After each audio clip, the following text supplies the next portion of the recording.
So I'm a cancer survivor, and in some of these films I've been fairly open about that. And just to relate, I was facing a very difficult decision about having an operation to remove some potential cancer. And it was a tough call. And I was taking a walk and asking the Lord, would you please be with me? And I was walking along the water like this near my home, and as I was, he stopped me and said, Carl, pick up that rock. So I leaned down, I picked up a rock, very, very similar to this, almost the same shape and size and everything. If you notice, it fits perfectly in my hand. He said to me, Carl, I want you to remember, I am your rock. He related to me Psalm 18, a portion of that. It says, I will love you, O Lord, my strength. You are my rock. You are my fortress. You are my high tower. So I thought about a rock. As I was staring at that, the Lord was kind of silent and kind of letting me meditate on the rock. And I thought, okay, first of all, this rock is solid. It's firm. It's long lasting. It's been around long before I was born. It'll be here long after I'm gone. And the Lord reminded me He's going to be with me no matter what I'm going through. Now, could you take me further in some thoughts about meditating about a rock? And as you do so, let the audience remember they can take a walk anywhere to meditate upon anything in creation. And all of us can take a walk with God, right? And connect with Him, but be actively aware to recognize His voice of love reaching out personally to us as the Father of creation. Maybe could you share a few thoughts about a rock? Yeah. Well, there's so much richness already in that little story, and so much that God's already done with you. And actually, it reminds me of a passage in Isaiah 51 where God actually says a similar thing to the nation of Israel, where he uses a rock or a mountain to say, well, just consider the stone from which you were hewn. And the purpose behind that was for Israel to think about what had made them into the people they were up until that moment.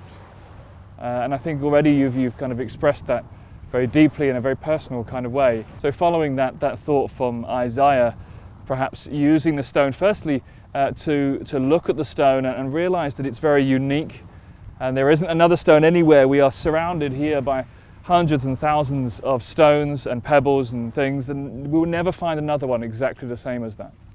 And so just pondering and contemplating on the uniqueness of our own selves. Because there are 7 billion or so of us wandering the planet, and we are very good at trying to be like other people, and actually to consider our own uniqueness and to celebrate our own uniqueness is actually a very godly kind of thing, because this is who God has created. God has created you as you and not somebody else. And so looking at the stone, using the stone to look at your own uniqueness, that's a great place to start. And then perhaps moving on from there, looking at, as Israel was called to do, looking at the past, looking at perhaps what has drawn you to this place, the path you have taken in life. And perhaps even, as you said, this rock has been around a lot longer than you have and a lot longer than I have. And the past that it's had in its foundation, and the very journey that it's had perhaps ending up on this shoreline here. So to look at the path that we have taken to become the person, the unique person that we are. And then perhaps looking even further back in our own past, looking at our spiritual heritage, not our physical heritage, but our spiritual heritage, the things and the people that have caused us to be the people we are, the foundations upon which our own faith is built from Scripture and from our own spiritual heritage and history too. So those are the three things we can look at from the rock about our past, and perhaps we can also look into the future. Again, you said this rock will be around long after I'm gone, and it'll be around long after all of us are gone who are watching this film.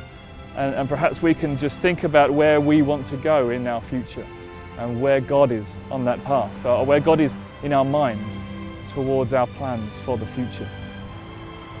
And all this from a simple rock that you found. I think I've asked the right man this question. You've given me and our audience 4 wonderful points to ponder. just from a stone. And am I right just simply in wrapping up that saying anyone can take a walk anywhere and pick up anything from creation, Absolutely or anything. notice a flower or an insect, or hear a bird of the sky sing, and we can experience the love of God personally reaching out to us in creation? Absolutely, yeah. Any aspect of creation, you can just sit and contemplate and be with it and allow God to speak and draw things up.